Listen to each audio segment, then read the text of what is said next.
Hi friends, welcome back to my channel. അപ്പോൾ നമ്മൾ ഇന്ന് ഈ വീഡിയോയിൽ ഡിസ്കസ് ചെയ്യാൻ പോകുന്ന ഇതുവരെ നമ്മൾ RCCയുടെ ലിമിറ്റ് സ്റ്റേറ്റ് മെത്തേഡിലെ പഠിച്ച തിയറി ആസ്പദമാക്കിയിട്ടുള്ള ചോദ്യങ്ങളാണ് പ്രീവിയസ് ഇയർ ക്വസ്റ്റ്യൻസ്. അപ്പോൾ ഓൾറെഡി ഞാൻ പറഞ്ഞിട്ടുണ്ടായിരുന്നു, നമ്മൾ ഈ അപ്ലോഡ് ചെയ്ത 2 വീഡിയോസ് കൂടാണ്ട് വേറെ സമ്മറി ഓഫ് IS 456 ഒരു വീഡിയോ ഉണ്ടായിരുന്നു, അത് നോക്കി പഠിക്കാൻ പറഞ്ഞു. അപ്പൊ അതൊക്കെ എല്ലാവരും പഠിച്ചിട്ടുണ്ടാവുമെന്ന് വിചാരിക്കുന്നു. ക്വസ്റ്റ്യൻസ് കഴിവതും തന്നെ ആൻസർ കണ്ടുപിടിക്കാൻ നോക്കുക. എക്സ്പ്ലനേഷൻ ഞാൻ പറഞ്ഞിട്ടുണ്ട്. അപ്പൊ നിങ്ങൾ എത്രത്തോളം പഠിച്ചിട്ടുണ്ട് എന്ന് നിങ്ങൾക്ക് നിങ്ങളെ സ്വയം വിലയിരുത്താൻ പറ്റും. അപ്പൊ നമുക്ക് വൈകാതെ ക്വസ്റ്റ്യൻസിലേക്ക് കടക്കാം. അപ്പം ആദ്യത്തെ ക്വസ്റ്റ്യൻ എന്ന് പറഞ്ഞാൽ വളരെ ഡയറക്റ്റ് ആയിട്ടുള്ള ഒരു ക്വസ്റ്റ്യൻ ആണ്. The maximum depth of neutral axis for a beam with Fe 415 bars in limit state method of design. അപ്പൊ ഇത് നമ്മൾ കഴിഞ്ഞ ക്ലാസ്സിൽ ഡിസ്കസ് ചെയ്തതാണ്. ഇതിനെപ്പറ്റി ന്യൂട്രൽ ആക്സിസിന്റെ depth, maximum depth of neutral axis, അതായത് എന്താണ് maximum depth of neutral axis എന്ന് പറഞ്ഞു കഴിഞ്ഞാൽ ഇറ്റ് ഇസ് ഡിനോട്ടഡ് ബൈ, നമ്മൾ പറഞ്ഞതായിരുന്നു കഴിഞ്ഞ ക്ലാസ്സിൽ, XU max വെച്ചിട്ടാണ് ഡിനോട്ട് ചെയ്യുന്നത്. XU max ഡിപ്പെൻഡ് ചെയ്യുന്ന ആരെയാണ്? ഗ്രേഡ് ഓഫ് സ്റ്റീൽ ആണെന്ന് നമ്മൾ പറഞ്ഞു. അപ്പൊ പല ഗ്രേഡ് അനുസരിച്ച് നമുക്ക് different values of XU max ആണ് ഉള്ളത്.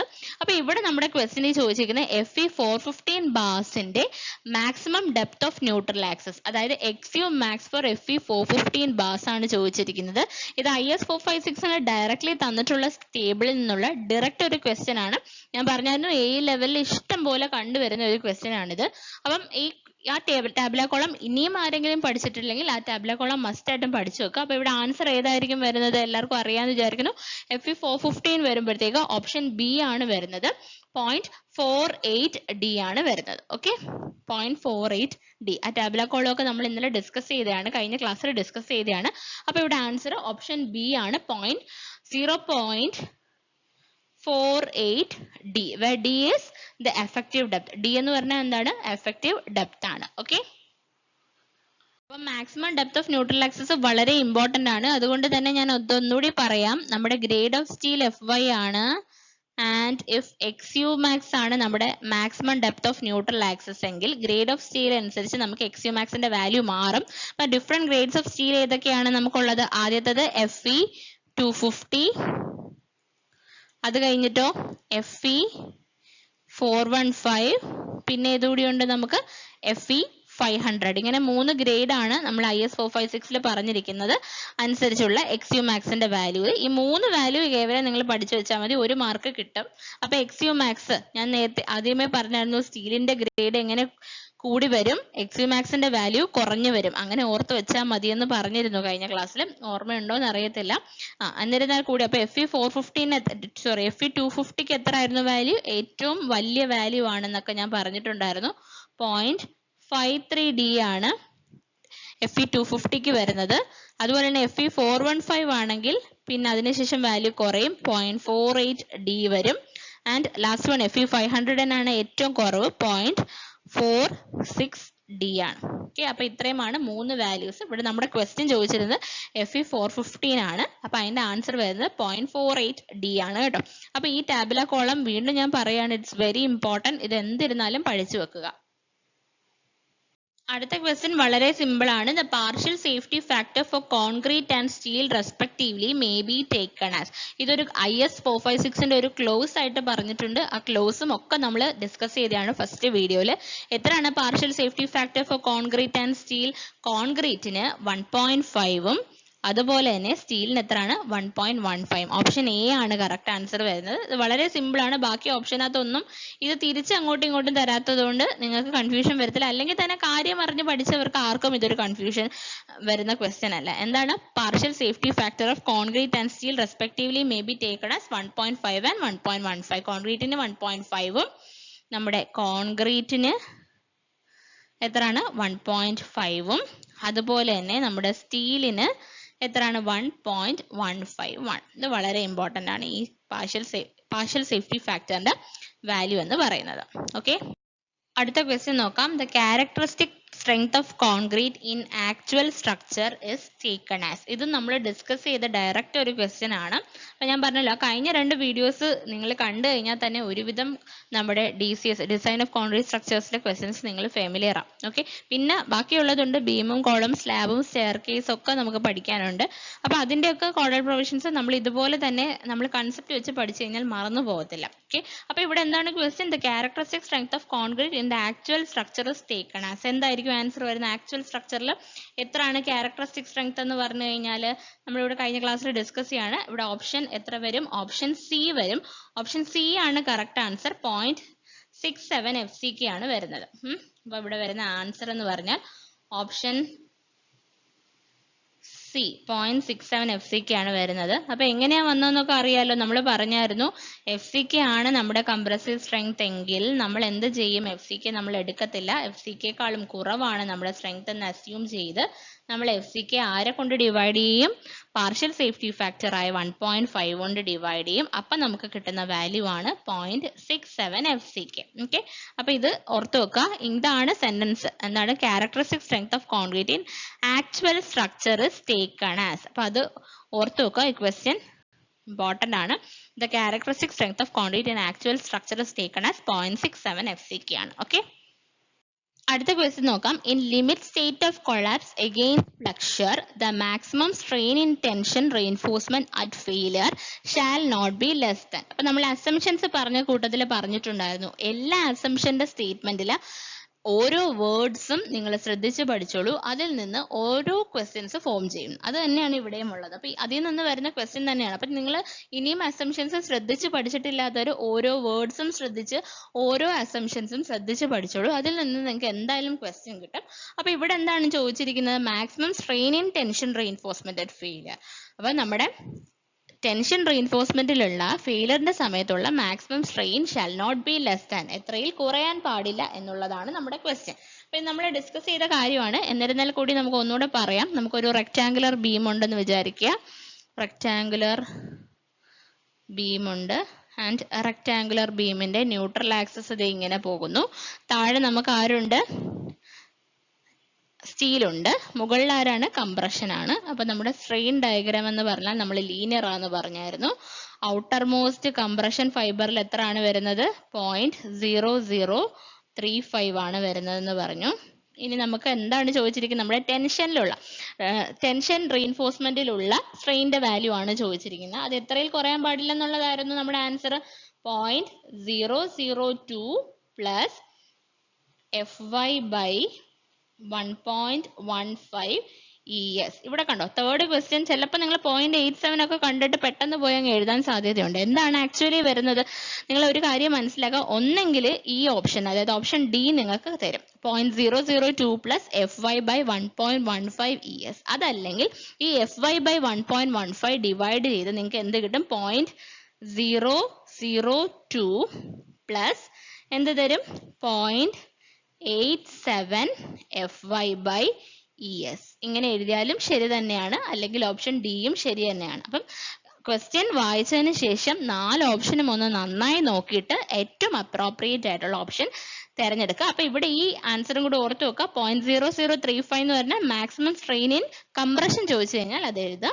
ടെൻഷൻ ചോദിച്ചു കഴിഞ്ഞാൽ shall not be less than എത്രയാണ്? 0.002 plus FY by 1.15 ES. Option D ആണ് കറക്റ്റ് ആൻസർ വരുന്നത്. അതല്ലെങ്കിൽ നമുക്ക് ഇങ്ങനെയും കൂടി ഓപ്ഷനിൽ തന്നിട്ടുണ്ടെങ്കിൽ, അതായത് ഓപ്ഷനിൽ എങ്ങനെ ഏത് രീതിയിലാണ് തന്നിരിക്കുന്നത് അത് നോക്കി ഏറ്റവും അപ്രോപ്രിയേറ്റ് ആയിട്ടുള്ളത് സെലക്ട് ചെയ്തെടുക്കാം. അപ്പൊ അടുത്ത ക്വസ്റ്റ്യൻ നോക്കാം. ഇത് വളരെ ബേസിക് ലെവലുള്ള ഒരു വളരെ ബേസിക് ക്വസ്റ്റ്യൻ ആണ്. The characteristic strength of concrete is defined as that compressive strength below which not more than. Option A 2% of the result fail, option B 10% of the result fail, option C 5% of the result fail. ഇവിടെ option ഏതായിരിക്കും നിങ്ങൾക്ക് നന്നായിട്ട് അറിയാമല്ലേ? Characteristic strength of concrete എന്ന് പറഞ്ഞാൽ ഒന്നെങ്കിൽ 95% of the result pass ആയിരിക്കണം, അതല്ലെങ്കിൽ 5% ഫെയിൽ ആയിരിക്കണം. അപ്പൊ ഇവിടെ ഓപ്ഷൻ ഏതാണ് വരുന്നത്? ഓപ്ഷൻ സി ആണ് വരുന്നത്. അപ്പം നമുക്ക് എന്താണ്, ബാക്കിയൊന്നും കൺഫ്യൂഷൻ ഉണ്ടാവത്തില്ല. അപ്പൊ ഓപ്ഷൻ സി കറക്റ്റ് ആൻസർ ആണ്.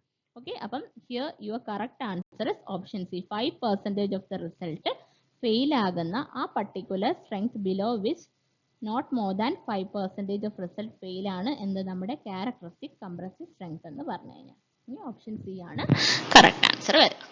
നെക്സ്റ്റ് ക്വസ്റ്റ്യൻ നോക്കാം. In limit state of collapse for direct compression the maximum axial compressive strain in concrete is. Okay, അപ്പൊ ഇവിടെ നമ്മുടെ ക്വസ്റ്റ്യൻ അത് മാക്സിമം ആക്സിയൽ കംപ്രസീവ് സ്ട്രെയിൻ കാണുമ്പോൾ നാച്ചുറലി നമുക്കൊരു ടെൻഡൻസി ഉണ്ടാവും നേരെ 0.0035 ഒക്കെ എഴുതാനായിട്ട്. പക്ഷേ ഇവിടെ ക്വസ്റ്റ്യൻ വായിച്ചു നോക്കുക. In limit state of collapse for direct compression എന്നുള്ളത് നമ്മുടെ ഇവിടുത്തെ കീവേഡ് ആണ്. ഡിറക്റ്റ് കംപ്രഷൻ വരുമ്പോഴത്തേക്ക് maximum axial compressive strain in concrete എന്ന് പറഞ്ഞു കഴിഞ്ഞാൽ ഇറ്റ് ഇസ് 0.002. അപ്പൊ ഇവിടെ ഓർത്ത് വെക്കുക, ഇത് കംപ്രഷന്റെ കേസിൽ 0.002 ആണ്.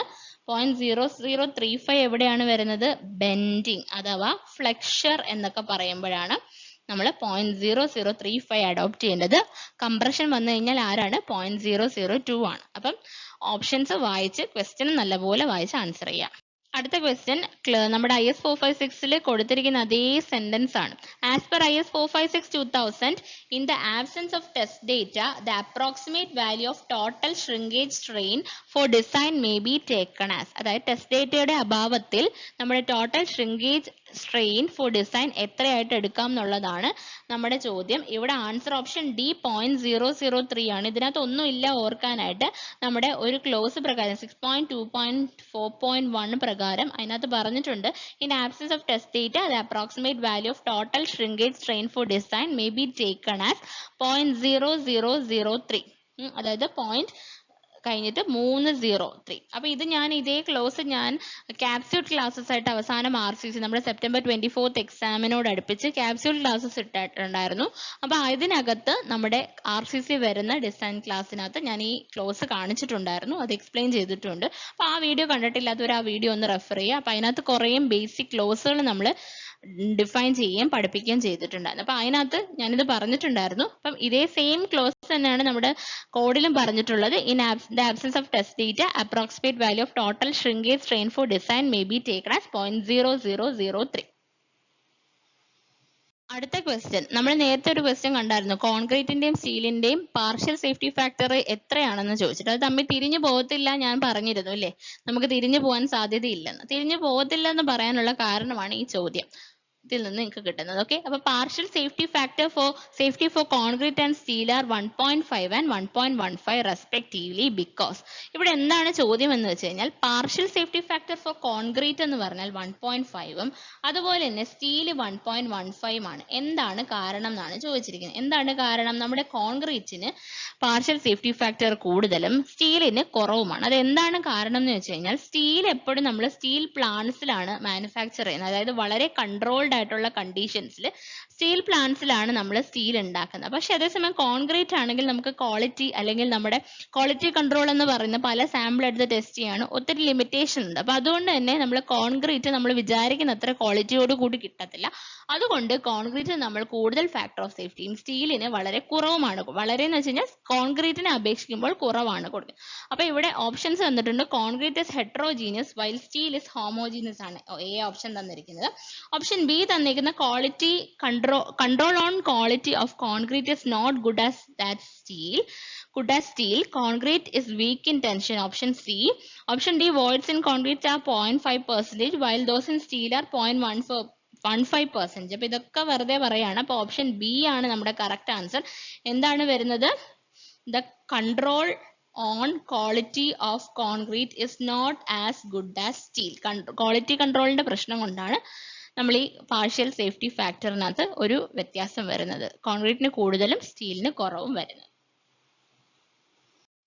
ഇനി അടുത്ത ക്വസ്റ്റ്യൻ നമുക്ക് നോക്കാം. The tensile strength of concrete to be used in the design of reinforced concrete structures അല്ലെ കോൺക്രീറ്റ് മെമ്പേഴ്സ്. അതായത് നമ്മൾ RCC മെമ്പേഴ്സിന് ഡിസൈനിന് വേണ്ടിയിട്ട് ഉപയോഗിക്കുന്ന കോൺക്രീറ്റിന്റെ ടെൻസൈൽ സ്ട്രെങ്ത്തിനെ കുറിച്ചിട്ടാണ് ചോദിക്കുന്നത്. എത്ര ടെൻസൈൽ സ്ട്രെങ്ത് ആണ് നമ്മൾ ഉള്ളത് നമ്മുടെ കോൺക്രീറ്റിന് RCC ഡിസൈന് വേണ്ടിയിട്ട്, RCC മെമ്പേഴ്സിന്റെ ഡിസൈന് വേണ്ടി ഉപയോഗിക്കുന്ന കോൺക്രീറ്റിന്റെ ടെൻസൈൽ സ്ട്രെങ്ത്തിനെ കുറിച്ചിട്ടാണ് ചോദ്യം. എത്രയാണ് വാല്യൂ എന്നുള്ളത് നിങ്ങൾ എനിക്ക് കമന്റ് ചെയ്താൽ മതി. ഇത് എത്ര പേർക്ക് നമ്മൾ പഠിപ്പിച്ചെല്ലാം ഉപയോഗമുണ്ട്, എത്ര പേർക്ക് ഇതിന്റെ ആൻസർ പറയാൻ പറ്റുന്നു. ആൻസർ എഴുതാൻ വേണം, എന്താണ് റീസൺ എന്നുള്ള കാര്യം പറയണം. ഓക്കെ, എവിടെ നിന്ന് എന്തുകൊണ്ടാണ് നിങ്ങൾ ആൻസർ പറയാന്നുള്ള കാര്യം കമന്റ് സെക്ഷനിൽ കമന്റ് ചെയ്യുക. എത്ര പേര് പഠിക്കുന്നുണ്ടോ എന്ന് നമുക്ക് അറിയണമല്ലോ. അപ്പം ഇതിന്റെ ആൻസർ നിങ്ങൾ പറയാം. അടുത്ത question, factor of safety is the ratio. Factor of safety is the ratio of, ഇത് ശരിക്കും പറഞ്ഞു കഴിഞ്ഞാൽ നമ്മുടെ ഇതിനകത്ത് പറയുമ്പോൾ നമ്മുടെ വർക്കിംഗ് സ്ട്രെസ് മെത്തേഡിനകത്ത് പറയുന്ന ഒരു പോർഷൻ ആണ്. നമ്മൾ ഡീൽ ചെയ്തിട്ടില്ല. വർക്കിംഗ് സ്ട്രെസ് മെത്തേഡ് നിങ്ങൾ സിലബസിൽ എടുത്ത് പറഞ്ഞിട്ടില്ല, പക്ഷെ അതിൽ നിന്ന് ക്വസ്റ്റ്യൻ ചോദിച്ചുകൂടായികയില്ല.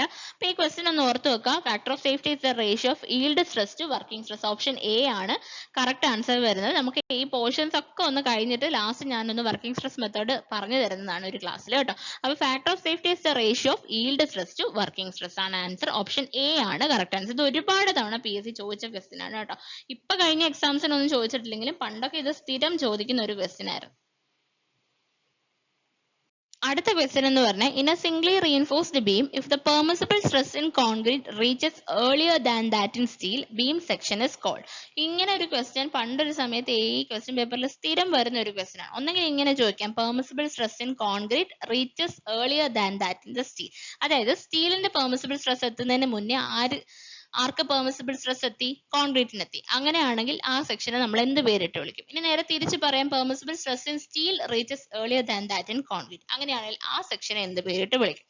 അതുപോലെ തന്നെ if the permissible stress in concrete and steel reaches at the same time, ഒരേ സമയത്ത് എത്തിക്കഴിഞ്ഞാൽ ആ സെക്ഷനെ എന്ത് പേരിട്ട് വിളിക്കും? ഇങ്ങനെ 3 രീതിയിലും ക്വസ്റ്റ്യൻസ് ചോദിച്ചിട്ടുണ്ട് PSC. അപ്പൊ നമുക്ക് ഇത് എളുപ്പത്തിൽ കണ്ടുപിടിക്കാം. കണ്ടുപിടിക്കാനൊന്നുമില്ല, നിങ്ങൾക്ക് ക്വസ്റ്റ്യൻ തന്നെ ഒന്ന് മനസ്സിരുത്തി വായിച്ചാൽ ആൻസർ കിട്ടും. പക്ഷെ അങ്ങനെയൊന്നും വേണ്ട. അതാ നോക്കിക്കേ, നമുക്കറിയാം മുകളിൽ ആരാണുള്ളത്? കോൺക്രീറ്റ് ആണ്.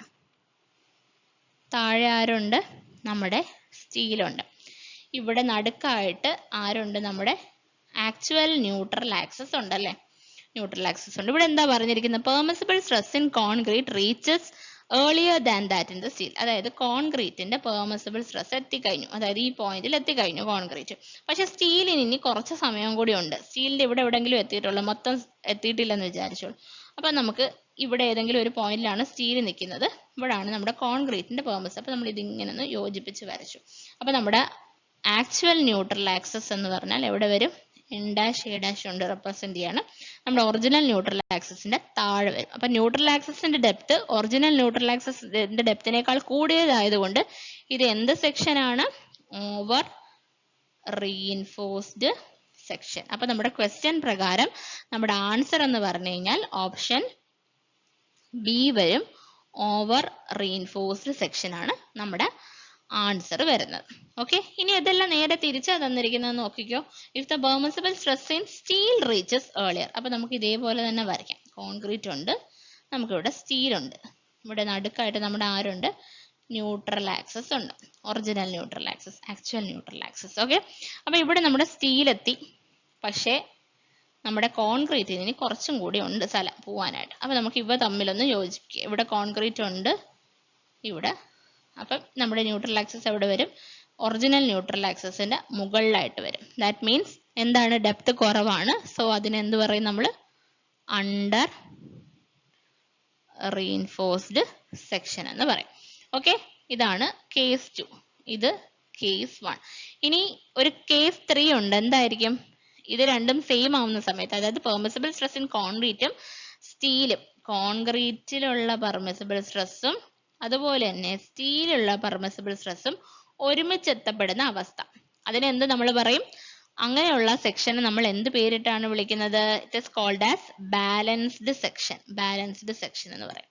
അപ്പൊ ഇത് ഇങ്ങനെ ഒരു കുഞ്ഞു പടം നോക്കി, ഒന്നും അതിനകത്ത് കൂടുതലൊന്നും നിങ്ങൾ ചിന്തിക്കേണ്ട, ജസ്റ്റ് ഇങ്ങനെ വരച്ച് നോക്കി നിങ്ങൾക്ക് കണ്ടുപിടിക്കാം. ഓക്കെ, അപ്പൊ ഈ ഒരു ക്വസ്റ്റ്യൻ ഓർത്ത് വെക്കാം. അടുത്ത ക്വസ്റ്റ്യൻ വീണ്ടും അസംഷനിൽ നിന്നുള്ള ക്വസ്റ്റ്യൻ ആണ്. In the limit state of design of concrete structures, the strain distribution is assumed to be linear, non-linear, parabolic, rectangular, parabolic. Strain distribution ന്റെ കാര്യമാണ് ചോദിച്ചിരിക്കുന്നത്. നമ്മൾ പറഞ്ഞായിരുന്നു strain distribution എങ്ങനെയാണെന്ന് പറഞ്ഞായിരുന്നു. It is assumed to be linear ആണ് അല്ലേ? അപ്പം ലീനിയർ ആണ് നമ്മുടെ ആൻസർ വരുന്നത്.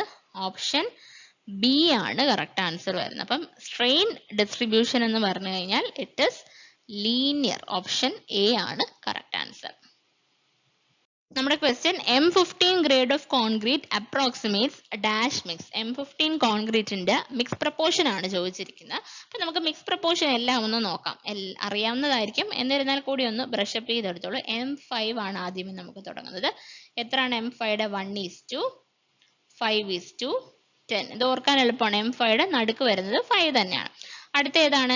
M7.5. M7.5ന്റെ എന്താണ്? 1:5 നിന്ന് 1 കുറയ്ക്കുക 4:4ന്റെ ഇരട്ടി 8. ഇനി അടുത്ത ഏതാണ്? M10 ആണ് അല്ലെ? M10 ആണ്. M10 എന്താണ്? 1:4 നിന്ന് 1 കുറയ്ക്കുക 3:3യുടെ ഇരട്ടി 6. അടുത്ത എന്താണ്? M15. ഇതാണ് നമ്മുടെ ചോദ്യം അല്ലെ? M15 1:3 നിന്ന് 1 കുറയ്ക്കുക 2:2ന്റെ ഇരട്ടി 4. ഓക്കെ. ഇനി അടുത്ത ഏതാണ്? M20.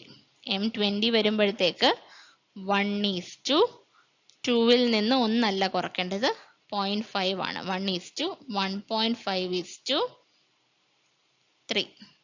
ഓക്കെ. 1:1.5:3 വരും. അതാണ് M20. ഇനി ഒരെണ്ണം കൂടി ഉണ്ടല്ലോ നമ്മുടെ M25. ഞാൻ ഇവിടേക്ക് എഴുതുവാണ്. M25 എന്ത് വരും? 1:1 അതിന്റെ 2 ഇരട്ടി 2. അപ്പൊ ഇത് ഓർത്ത് വെക്കാൻ എളുപ്പമാണ്. 5ൽ നിന്ന് സ്റ്റാർട്ട് ചെയ്യും, അതിന്റെ നടുക്ക് വരുന്ന പ്രപ്പോർഷൻ 5 തന്നെയാണ്, അതിന്റെ ഇരട്ടി 10 വരും.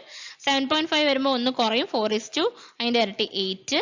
10 വരുമ്പോഴത്തേക്ക് 3:6. 15 വരുമ്പോഴത്തേക്ക് 2:4. 20 വരുമ്പോഴത്തേക്ക് 1:1.5:3. M25 വരുമ്പോൾ 1:1:2. 5, 4, 3, 2 പിന്നെ 1.5 1. അങ്ങനെ ഓർക്കുക. നടുക്കത്തെ വാല്യൂസ് ആദ്യം എന്തായാലും 1 തന്നെയാണ്. നടുക്കത്തെ 5, 4, 3, 2, 1.5 1. പിന്നെ 5ന്റെ ഇരട്ടി 4ന്റെ ഇരട്ടി 8, 3ന്റെ ഇരട്ടി 6, 2ന്റെ ഇരട്ടി 4, 1.5ന്റെ ഇരട്ടി 3, 1ന്റെ ഇരട്ടി 2. അത് ഇരട്ടിയായിട്ട് തന്നെയാണ് പോകുന്നത്. അപ്പൊ ഇവിടെ ഓർത്ത് വെക്കുക. M5 കഴിഞ്ഞ് M7.5 ഇടയ്ക്കുണ്ട്, അതും കൂടി ഒന്ന് ഓർത്ത് വെക്കുക കേട്ടോ. M7.5 ഇടയ്ക്ക് വരും, ആ ഒരു കാര്യം ഓർത്ത് വെക്കുക. ബാക്കി എല്ലാം ഓർക്കാൻ എളുപ്പമാണ്. അപ്പൊ നമ്മുടെ ക്വസ്റ്റ്യൻ പ്രകാരം നമ്മുടെ ചോദ്യം എന്താണ്? അപ്പൊ ഇവിടെ നമുക്ക് 7.5 ഒന്ന് നോട്ട് ചെയ്യുക. അതുപോലെ തന്നെ ഇവിടെ ഈ 2 കഴിഞ്ഞ് 1.5 ആണ് വരുന്നത്. അപ്പൊ M20 കൂടെ ഒന്ന് നോട്ട് ചെയ്തേക്കുക. അപ്പൊ നമ്മുടെ ക്വസ്റ്റ്യൻ M15 ആയിരുന്നു. M15 പ്രകാരം എത്രയാണ്? 1:2:4 ആണ് വരുന്നത്. So your answer is option C, 1:2:4 ആണ് കറക്റ്റ് ആൻസർ. 1:2:4 ആണ് കറക്റ്റ് ആൻസർ വരുന്നത്. ഈ പ്രപ്പോർഷൻസ് എല്ലാം പഠിച്ചു വെച്ചോളൂ. ഓവർസിയർ എക്സാമിനും ഒക്കെ ചോദിക്കും കേട്ടോ. അപ്പൊ ഈ പ്രപ്പോർഷൻ ഓർത്തു വെക്കുക എല്ലാ ഗ്രേഡിലും. നേരത്തെ നമ്മൾ പറഞ്ഞ question. In bending the maximum strain in concrete at the outermost compression fibre. Strain in concrete at the outermost compression fibre in bending. Bending എന്ന് കണ്ടു കഴിഞ്ഞാൽ ആരാണ് ആൻസർ വരുന്നത്? ബെൻഡിങ് എന്ന് കണ്ടു കഴിഞ്ഞാൽ അപ്പോൾ തന്നെ നമുക്ക് എഴുതാൻ പറ്റും. ആരാണ്? എത്രയാണ് ആൻസർ? 0.0035 ആണ്. ബെൻഡിങ് എന്നുള്ള വേർഡ് ഉണ്ടോ എന്ന് നോക്കുക. നമ്മൾ നേരത്തെ കംപ്രഷന്റെ ഒരു കേസ് കൂടെ പറഞ്ഞു. അപ്പൊ അതും തമ്മിൽ തിരിഞ്ഞു പോകണ്ട. ഈ രണ്ട് ക്വസ്റ്റ്യൻസും നോട്ട് ചെയ്ത് വെച്ച് പഠിക്കുക. നമ്മുടെ ആൻസർ 0.0035, ഓപ്ഷൻ സി ആണ് കറക്റ്റ് ആൻസർ. ഇന്നും ചോദിച്ചിട്ടുള്ള ക്വസ്റ്റ്യൻ ആട്ടോ. അടുത്ത ക്വസ്റ്റ്യൻ, ഇത് അസിസ്റ്റന്റ് ടൗൺ പ്ലാനർ എക്സാമിന് ചോദിച്ച ക്വസ്റ്റ്യൻ ആണ് കേട്ടോ. ആ എക്സാം പൊതുവെ നല്ല പാടായിരുന്നു. കട്ട് ഓഫും വളരെ കുറവായിരുന്നു. 27 മാർക്ക് അങ്ങാണ്ട് കട്ട് ഓഫ് ഉണ്ടായിരുന്നുള്ളൂ. നല്ല പാടുള്ള ഒരു ക്വസ്റ്റ്യൻ പേപ്പർ ആയിരുന്നു. അപ്പൊ അതിനകത്ത് ചോദിച്ച ഒരു ക്വസ്റ്റ്യൻ ആണ്. ഇതേ രീതിയിലത്തെ ക്വസ്റ്റ്യൻ ചോദിക്കാം, ചോദിക്കാതിരിക്കാം. ഇത് ഒരു തവണ ചോദിച്ചതാണല്ലോ, അപ്പൊ ഇത് ചോദിക്കത്തില്ലെന്നൊന്നും പറയാൻ പറ്റത്തില്ല. ഓക്കെ. അപ്പൊ നമുക്ക് ക്വസ്റ്റ്യൻ നോക്കാം. Rectangular beam 250 mm wide, 310 mm effective depth, has 3 bars of 12 mm diameter. ഒരു റെക്ടാങ്കുലർ ബീം ആണ്. അതിന്റെ വിഡ്ത്ത് നമുക്ക് തന്നിട്ടുണ്ട് 250 mm ആണ്. അതുപോലെ തന്നെ അതിന്റെ എഫക്റ്റീവ് ഡെപ്ത് 310 mm ആണ്. Has 3 bars of 12 mm diameter. 3 bar ഉണ്ട്, അതിന്റെ ഡയമീറ്റർ 12 mm ആണ്. HYSD grade FE 415 steel bars ആണ് ഉള്ളത്. Concrete grade is M20.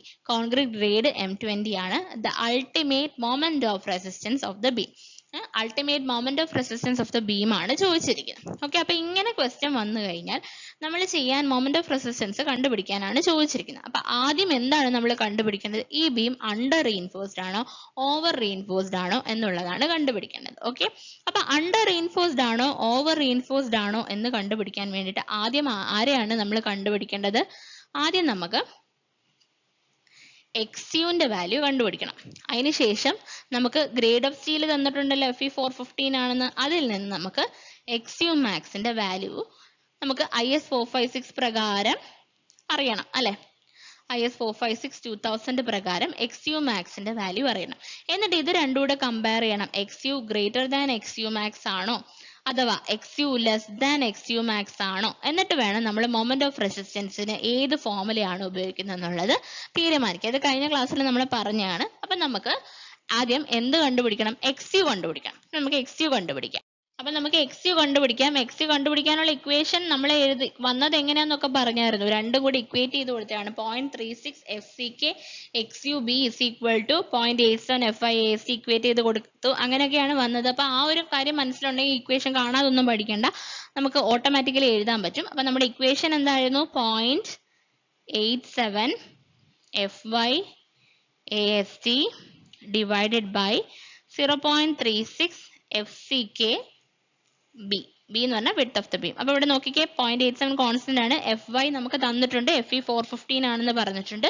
AST ക്ക് വേണ്ടി എന്താണ് പറഞ്ഞേക്കുന്നത്? 3 12 mm ബാസ് ആണ്, 12 mm ഡയമീറ്റർ ഉള്ള ബാസ് ആണെന്ന് പറഞ്ഞിട്ടുണ്ട്. അപ്പൊ നമുക്ക് 3 × π/4 × 12² വെച്ച് AST കണ്ടുപിടിക്കാം. FCK ക്ക് വേണ്ടിയിട്ട് ഏതാണ് ഗ്രേഡ് ഓഫ് കോൺക്രീറ്റ്? 20 ആണെന്ന് പറഞ്ഞിട്ടുണ്ട്. വിഡ്ത്ത് ഓഫ് ദ ബീം തന്നിട്ടുണ്ട് അല്ലെ. അപ്പൊ നമുക്ക് ഇത് സബ്സ്റ്റിറ്റ്യൂട്ട് ചെയ്ത് കൊടുക്കാം. 0.87 FY യുടെ വാല്യൂ എത്രയാണ്? 415 ആണ് അല്ലെ. FE 415 ആണെന്ന് പറഞ്ഞിട്ടുണ്ട്. ഇൻറ്റു AST 3 ബാർ ആണ്, 12 mm ഡയമീറ്റർ, 3 × π/4 × 12² അല്ലെ. π/4 × 12² ഒരു ബാറിന്റെ ഏരിയ ഇൻറ്റു 3 3 ബാസ് ആണല്ലോ ഉള്ളത്, ഡിവൈഡഡ് ബൈ 0.36 ഇൻറ്റു FCK എത്രയാണ്? നമുക്ക് 20 ആണെന്ന് പറഞ്ഞിട്ടുണ്ട് അല്ലെ. ഗ്രേഡ് ഓഫ് കോൺക്രീറ്റ് 20 അല്ലേ. Into width of the beam എത്രയാണ്? 250 mm ആണ്. അപ്പൊ നമ്മൾ ഇങ്ങനെ കിട്ടി. ഇനി ഇത് നിങ്ങൾ കൈകൊണ്ട് തന്നെ ചെയ്യണം. ചെയ്യുമ്പോഴത്തേക്ക് പൈക്ക് പകരം ഒക്കെ 22/7 ഒക്കെ ഇട്ട് ചെയ്തോളൂ കേട്ടോ. ചെയ്ത് അപ്രോക്സിമേറ്റ്ലി എന്തായാലും ആൻസർ കിട്ടും. ഞാനിത് കൈവച്ച് ചെയ്ത് നോക്കിയതാണ്, അതുകൊണ്ട് ഞാൻ പറയുന്നത് പൈ 22/7 ഇട്ട് ചെയ്യുക കേട്ടോ. അപ്പൊ ചെയ്യുമ്പോഴത്തേക്ക് കുറച്ച് ലെങ്തി കാൽക്കുലേഷൻ ആണ്. എക്സാം നല്ല ബുദ്ധിമുട്ടായിരുന്നു, ഞാൻ പറഞ്ഞല്ലോ. നമുക്ക് ചെയ്യുമ്പോൾ ഏകദേശം 68.08 mm എന്ന ആൻസർ കിട്ടും. XUന്റെ വാല്യൂ. ഓക്കെ, XUന്റെ വാല്യൂ നമ്മൾ ഇതൊക്കെ സബ്സ്റ്റിറ്റ്യൂട്ട് ചെയ്ത് വരുമ്പോഴത്തേക്ക് നമുക്ക് 68.08 mm എന്ന് കിട്ടും. ഓക്കെ, ഇങ്ങനെ ഒരുപാട് കാൽക്കുലേഷൻ ഉള്ള ക്വസ്റ്റ്യൻസ് ഒക്കെ നമ്മളിപ്പോൾ PWD എഴുതിയവർക്ക് അറിയാമായിരിക്കും. കാര്യം കാൽക്കുലേഷൻ ഇല്ലാത്ത ക്വസ്റ്റ്യൻ തന്നെ വേണമെന്നൊന്നും നമുക്ക് നിർബന്ധം പിടിക്കാൻ പറ്റത്തില്ല. ലെവൽ ആകുമ്പോഴത്തേക്ക് ചിലപ്പോൾ കുറച്ച് കാൽക്കുലേഷൻസ് ഒക്കെ വരും. ഓക്കെ, ഇനി അടുത്ത് നമുക്ക് ആരാണ് വേണ്ടത്? XU മാക്സ് ആണ് വേണ്ടത് അല്ലേ. XU മാക്സ് കണ്ടുപിടിക്കാനായിട്ട് നമുക്ക് ഗ്രേഡ് തന്നിട്ടുണ്ട്. ഗ്രേഡ് എത്രയാണ്? FE 415 ആണ്. FE 415 പ്രകാരം XU മാക്സ് എത്രയാണ്? 0.48 D ആണ് അല്ലെ. 0.48 D ആണ്. where D is the effective depth. അപ്പം എന്ത് വരും? 0.48 ഇൻറ്റു D എത്രയാണ്? നമുക്കിവിടെ D എത്രയായിരുന്നു ക്വസ്റ്റ്യനിൽ? 310 mm ആണ്, 310 mm ആണ്. അപ്പൊ ഇത് ചെയ്യുമ്പോഴത്തേക്ക് നമുക്ക് കിട്ടുന്ന ആൻസർ എന്ന് പറഞ്ഞു കഴിഞ്ഞാൽ 148.8 mm. ഇത് ജസ്റ്റ് മൾട്ടിപ്ലൈ ചെയ്താൽ മതിയല്ലോ. അപ്പൊ എത്ര വരും ആൻസർ? 148.8 mm വരും. XU കിട്ടിയ വാല്യൂ 68.08 mm ആണ് XU കിട്ടിയ വാല്യൂ. ഇനി നമുക്ക് XUനെയും XU മാക്സിനെയും കൂടെ ഒന്ന് കമ്പയർ ചെയ്യണം. XU നമുക്ക് എത്ര ആയിരുന്നു കിട്ടിയത്? 68 ആയിരുന്നു കിട്ടിയത് അല്ലെ. XU max 140. അപ്പൊ നമുക്ക് പറയാൻ പറ്റും XU less than XU max അല്ലെ. XU കുറവാണ് XU മാക്സിനെ കാളും അല്ലെ. അപ്പൊ അത് എന്തൊരു സെക്ഷൻ ആണ്? എങ്ങനത്തെ സെക്ഷൻ ആണത്? അണ്ടർ റീഇൻഫോഴ്സ്ഡ് സെക്ഷൻ ആണ്.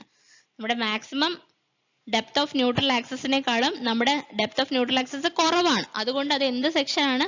അണ്ടർ റീഇൻഫോഴ്സ്ഡ് സെക്ഷൻ ആണ്. അണ്ടർ റീഇൻഫോഴ്സ്ഡ് സെക്ഷന്റെ പ്രത്യേകത എന്താണ്? സ്റ്റീൽ കുറവാണ് അല്ലെ. പേരിൽ തന്നെ ഉണ്ട് അണ്ടർ റീഇൻഫോഴ്സ്ഡ്, അതായത് അതിന് വേണ്ട റീഇൻഫോഴ്സ്മെന്റ് ഇല്ല, അതിന്റെ റീഇൻഫോഴ്സ്മെന്റ് കുറവാണ്. അപ്പൊ ആരായിരിക്കും ഏറ്റവും പെട്ടെന്ന് പെർമിസിബിൾ സ്ട്രെസ് അല്ലെങ്കിൽ ഏറ്റവും പെട്ടെന്ന് ഫെയിൽ ആവാൻ ആരാണ് സാധ്യത? നമ്മുടെ സ്റ്റീലാണ് പെട്ടെന്ന് ഫെയിൽ ആവും. അണ്ടർ റീഇൻഫോഴ്സ്ഡ് ആണല്ലോ, സ്റ്റീൽ വേണ്ടത്ര ഇല്ല, അതുകൊണ്ട് സ്റ്റീൽ വേഗം ഫെയിൽ ആവും. അപ്പൊ നമ്മൾ ഉപയോഗിക്കേണ്ട ഇക്വേഷൻ ഏതാണ്? Moment of resistance is equal to, ഞാൻ പറഞ്ഞായിരുന്നു ആരാണ് ആദ്യം ഫെയിൽ ചെയ്യുന്നത് അവരുടെ ടേംസിൽ വേണം ഇക്വേഷൻ എഴുതണമെന്ന് അല്ലെ. അപ്പൊ 0.87 FYAST ഇൻറ്റു ഇതാണ് നമ്മുടെ എന്ത് force, tensile force into lever arm വേണം അല്ലെ. ലീവർ ആം എന്തായിരുന്നു? D minus 0.42 XU. ഇതാണ് നമ്മുടെ ഇക്വേഷൻ. എന്തുകൊണ്ടാണ് ഈ ഇക്വേഷൻ എടുത്തതെന്ന് മനസ്സിലായല്ലോ. നമുക്ക് കിട്ടിയ XU എന്ന് പറഞ്ഞു കഴിഞ്ഞാൽ XU മാക്സിനേക്കാളും കുറവാണ്. അതുകൊണ്ട് നമ്മുടെ സെക്ഷൻ ആരാണ്? നമ്മുടെ സെക്ഷൻ എന്ന് പറഞ്ഞു കഴിഞ്ഞാൽ അണ്ടർ റീഇൻഫോഴ്സ്ഡ് സെക്ഷൻ ആണ്. അപ്പൊ ഈ ഒരു കാര്യം കൊണ്ടാണ് നമുക്ക് XU എന്ന് പറയുന്നത് XU മാക്സിനേക്കാളും കുറവ് വന്നു. അതുകൊണ്ട് നമ്മുടെ സെക്ഷൻ അണ്ടർ റീഇൻഫോഴ്സ്ഡ് സെക്ഷൻ ആണ്. അണ്ടർ റീഇൻഫോഴ്സ്ഡ് സെക്ഷൻ വന്നുകൊണ്ട് സ്റ്റീൽ ആണ് ആദ്യമേ ഫെയിൽ ആവുന്നത്. അതുകൊണ്ട് സ്റ്റീലിന്റെ ടേംസിൽ ഇക്വേഷൻ എഴുതി. ഓക്കെ, അപ്പൊ 0.87 FY into AST into lever arm എന്ന് പറഞ്ഞാൽ എന്താണ് D minus 0.42 XU. ഈ ഇക്വേഷൻ ഒക്കെ നമ്മൾ കഴിഞ്ഞ ക്ലാസ്സിൽ പറഞ്ഞാണ്, അതുകൊണ്ടാണ് ഞാൻ കൂടുതലൊന്നും പറയാത്ത. 0.87 into FY എന്താണ് 415 into 3 into 3 ബാർ ആണല്ലോ, pi by 4 into 12 square into D എത്രയാണ്, എഫക്റ്റീവ് ഡെപ്ത് ആണ് 310 മൈനസ് 0.42 into നമുക്ക് കിട്ടിയ XU എത്രയാണ് 68.08. ഇതൊക്കെ ഒരു അപ്രോക്സിമേറ്റ്ലി ഇട്ട് കണ്ടുപിടിക്കുക. ഇവിടെ വീണ്ടും 22/7 ഒക്കെ ഇട്ട് കൊടുക്കാം. അപ്പൊ നിങ്ങൾക്ക് ഏകദേശം ചെയ്യുമ്പോൾ ഒരു വലിയ ആൻസർ ആണ് കിട്ടുന്നത്. ഇവിടെ നമുക്ക് നമ്മുടെ ക്വസ്റ്റ്യനകത്ത് ഓപ്ഷനകത്ത് നമുക്ക് തന്നിരിക്കുന്നത് കിലോ ന്യൂട്ടൺ മീറ്ററിലാണ് നമ്മുടെ ആൻസർ തന്നിരിക്കുന്നത്. Final answer moment of resistance നമുക്ക് കിട്ടുന്നത് ന്യൂട്ടൺ MM-ലാണ് കിട്ടുന്നത്. അപ്പം നമുക്ക് ന്യൂട്ടൺ MM-ൽ കിട്ടുമ്പോൾ ഒരു വലിയ ആൻസർ ആണ് കിട്ടുന്നത്. 34486 അങ്ങനെയൊക്കെ പറഞ്ഞൊരു നമ്പർ ആണ് കിട്ടുന്നത്. അപ്പൊ അത് നമ്മൾ ജസ്റ്റ് കൺവേർട്ട് ചെയ്ത് കറക്റ്റ് വരുമ്പോൾ 34.46 എന്ന് പറഞ്ഞിട്ട് ഒരു ആൻസർ ആണ് വരുന്നത്. അപ്രോക്സിമേറ്റ്ലി നമ്മുടെ option A 35 kilo newton metre എന്ന് തന്നിട്ടുണ്ട്. അപ്പൊ ഓപ്ഷൻ A ആണ് ഇവിടെ കറക്റ്റ് ആൻസർ ആയിട്ട് വരുന്നത്, 35 കിലോ ന്യൂട്ടൺ മീറ്റർ. ഇത് ഇങ്ങനെ തന്നെ ചെയ്ത് കണ്ടുപിടിക്കുക. ആദ്യം നമ്മൾ എന്ത് ചെയ്തു, XU കണ്ടുപിടിച്ചു 0.87 FY AST divided by 0.36 SCKB വെച്ചിട്ട് XU കണ്ടുപിടിച്ചു. നമുക്ക് തന്നിരിക്കുന്ന ഗ്രേഡ് വെച്ച് XU മാക്സ് കണ്ടുപിടിച്ചു. രണ്ടുകൂടെ കമ്പയർ ചെയ്തപ്പോൾ നമുക്ക് XU മാക്സിനേക്കാൾ കുറവായതുകൊണ്ട് നമ്മുടെ സെക്ഷൻ അണ്ടർ റീഇൻഫോഴ്സ്ഡ് ആണെന്ന് മനസ്സിലായി. അണ്ടർ റീഇൻഫോഴ്സ്ഡ് ആണെങ്കിൽ ആരാണ് ആദ്യമേ നമ്മുടെ ഫെയിൽ ആവുന്നത്, ആദ്യം ഫെയിൽ ആവുന്നത് സ്റ്റീൽ ആണ്. അപ്പൊ സ്റ്റീലിന്റെ ടെൻസൈൽ ഫോഴ്സ് ഇൻറ്റു ലീവർ ആം ആണ് നമ്മുടെ മൊമെന്റ് ഓഫ് റെസിസ്റ്റൻസ്. അപ്പം മൊമെന്റ് ഓഫ് റെസിസ്റ്റൻസിന് നമ്മുടെ സ്റ്റീലിന്റെ എടുക്കുന്നുണ്ട് 0.87 FY AST into D minus 0.42 XU വെച്ചിട്ട് നമ്മൾ മൊമെന്റ് ഓഫ് റെസിസ്റ്റൻസ് കണ്ടുപിടിക്കുക. ഓക്കെ, അപ്പം ഇനിയിപ്പോൾ അതെല്ലാം നേരെ തിരിച്ചാണ് വന്നിരുന്നെങ്കിൽ നമ്മൾ ആരുടെ എടുത്തേനെ 0.36 FCK XU വെച്ചിട്ട് ചെയ്തേനെ. ഓക്കെ, അപ്പം ആ ഒരു ഇത് നോക്കുക. മൊമെന്റ് ഓഫ് റെസിസ്റ്റൻസ് കണ്ടുപിടിക്കുന്നതിന് മുന്നേ ഓവർ റീഇൻഫോഴ്സ്ഡ് ആണോ അണ്ടർ റീഇൻഫോഴ്സ്ഡ് ആണോ എന്ന് നിങ്ങൾ അസൈൻ ചെയ്തതിന് ശേഷം വേണം ഇക്വേഷൻ ഇട്ട് മൊമെന്റ് ഓഫ് റെസിസ്റ്റൻസ് കണ്ടുപിടിക്കാൻ. ഇത് ലെങ്തി കാൽക്കുലേഷൻ ആണ്. ഓക്കെ, അപ്പൊ ഇത്രയുമാണ് നമ്മൾ ഇതുവരെ പഠിച്ച ടോപ്പിക്സിൽ നിന്ന് വരാറുള്ള സ്ഥിരം ചോദിക്കാറുള്ള കുറച്ച് ക്വസ്റ്റ്യൻസ്. അപ്പൊ അതാണ് നമ്മൾ ഡിസ്കസ് ചെയ്തത്. അപ്പൊ ഇനി നമ്മൾ അടുത്ത പഠിക്കാൻ പോകുന്ന ഷിയർ ആണ്. അടുത്ത നമ്മൾ ലിമിറ്റ് സ്റ്റേറ്റ് മെത്തേഡിൽ ഷിയറിലോട്ടാണ് പോകുന്നത്. നമ്മൾ സിംഗിളി റീഇൻഫോഴ്സ്ഡ് കഴിഞ്ഞു, ഇനി അടുത്ത ഷിയറിലോട്ടാണ് പോകുന്നത്. പിന്നെ അതിനുശേഷം ടോർഷൻ വരും, പിന്നെ നമ്മുടെ ബോണ്ട് സ്ട്രെങ്ത് ഒക്കെ വരും. കുറെ പോർഷൻസ് ഉണ്ട് നമുക്ക് കവർ ചെയ്യാനായിട്ട്. നമ്മളത് വരുന്ന വീഡിയോസിൽ കവർ ചെയ്യുന്നതാണ്. അപ്പം ഞാൻ പറഞ്ഞ പോലെ ജിയോ ടെക്നിക്കൽ എഞ്ചിനീയറിംഗിന്റെ ഫോർമുലാസ് പഠിച്ചുകൊണ്ട് വരിക. അതിൽ നിന്ന് ആ ടോപ്പിക് നമ്മൾ ഇത്രയും പഠിച്ച ടോപ്പിക്കിൽ നിന്നുള്ള ക്വസ്റ്റ്യൻസ് ആയിരിക്കും നമ്മൾ അടുത്ത വീഡിയോയിൽ ഡിസ്കസ് ചെയ്യുന്നത്. അപ്പൊ പഠിക്കാതെ ഇരുന്ന് കാണരുത്. അപ്പൊ ഞാൻ പറഞ്ഞ ക്വസ്റ്റ്യൻ ആൻസർ കമന്റ് ചെയ്യാൻ ആരും മറക്കരുത്. നിങ്ങൾ ആരെങ്കിലും ഈ വീഡിയോ കാണുന്നത് ചാനൽ സബ്സ്ക്രൈബ് ചെയ്യാതെ ആണെങ്കിൽ ചാനൽ സബ്സ്ക്രൈബ് ചെയ്യുക. എന്നിട്ട് വീഡിയോ ഇഷ്ടപ്പെട്ടെങ്കിൽ ലൈക്ക് ചെയ്യുക, കമന്റ് ചെയ്യുക, നിങ്ങളുടെ ഫ്രണ്ട്സിലേക്ക് ഷെയർ ചെയ്യുക. അപ്പൊ എല്ലാവരും നന്നായി പഠിക്കുക. All the best. Thank you.